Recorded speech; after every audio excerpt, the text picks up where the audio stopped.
Hello everyone, welcome to the inTutor. What we have here is a code, is just a simple, a basic C code that has a if-else conditional statement. So what this code does is it verifies the work hours and then attributes a bonus as per the work hours. So if you happen to have a work hours above 5, then it would give you a bonus, else it won't give you a bonus. So let's say work hours might be equals to 2 at the beginning. So let's run the program and see what happens. It says okay, well done, but there is no bonus. Why? Because your work hours was not greater than 5. I wrote this huge code just this. I wrote the whole of this stuff just to check and say, okay, bonus is going to be 0 or bonus is going to be 2000. You see, now there is a way of getting all of this in a single line, that's in a single short line code. And that introduces us to the concept of conditional operators, that they are also known as ternary operators. How do they actually function? Well, what happens is that you just give a condition in here. You say condition, well, with a question mark probably, and then you give a instruction 1.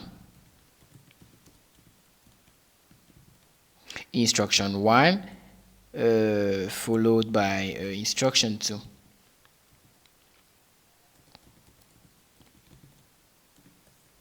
This is just going to run this particular instruction if this condition is true, else it runs the next condition. So it will run instruction 1 if the condition happens to be true, and it's going to run instruction 2 if the condition is not true. This is one of the two ways of using the ternary operators. Another way of using it, well, is giving it to a variable.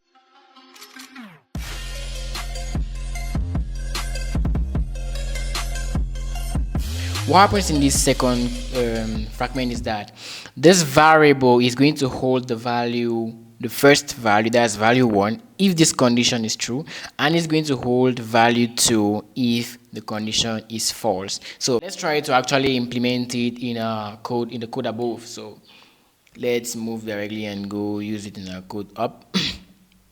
So I want to break down all of these. Say, okay, the work hours is greater than 5, then I'm going to give a bonus as 2000, or the bonus is going to be 0 if this isn't true. So, well, we are going to use the second case where we have a variable that has been assigned. So the variable in this case is bonus. And I'll say, okay, bonus is going to take, what's the condition? That the work hours happens to be greater than 5, actually. So if the work hours has been greater than 5, what happens? We have a question mark. Is the work hours greater than 5? Then bonus takes what value? 2000. We say, okay, 2000. Else, bonus is 0, so we give a 0. And that's that. So you see that the whole of this statement is just summarized in this. Sometimes it's referred to as a shorthand or shortcut for an abbreviation, if I can say, of the if-else condition statement. So, well, this single line code just does exactly what all of these would have done. Let's verify that. I remove all of these and I decide to run the code. Here, actually, it says well done, but the bonus is 0. Just as in the previous case. So okay, maybe let's say you worked for 9 hours. So is it going to work actually? Well done, the bonus is 2000. That's actually what it worked. So okay, this is one of the numerous forms. Actually, now there's a possibility of reducing the whole of this to a smaller piece of code. That's a smaller code actually. Let's reduce it to something smaller.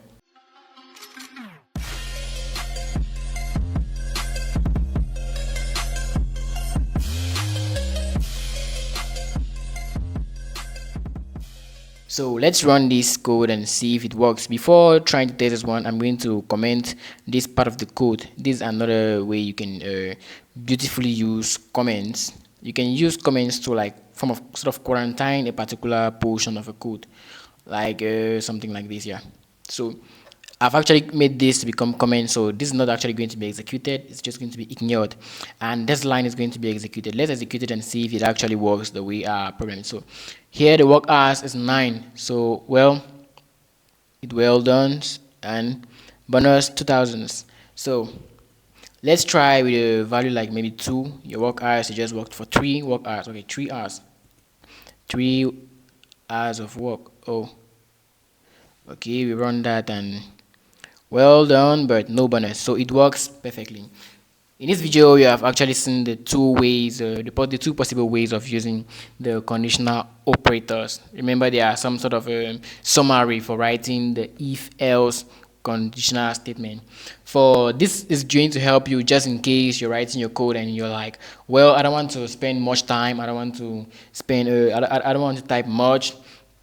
You actually want to have a short code to present, but for the sake of better understanding and for the sake of algorithm execution, it's always preferable to use the if-else conditional statement. For examinational purposes, I think it's preferable to demonstrate the algorithm behind the code. So demonstrating it that way, you must have to use the if-else conditional statement. So thanks for watching. See you in our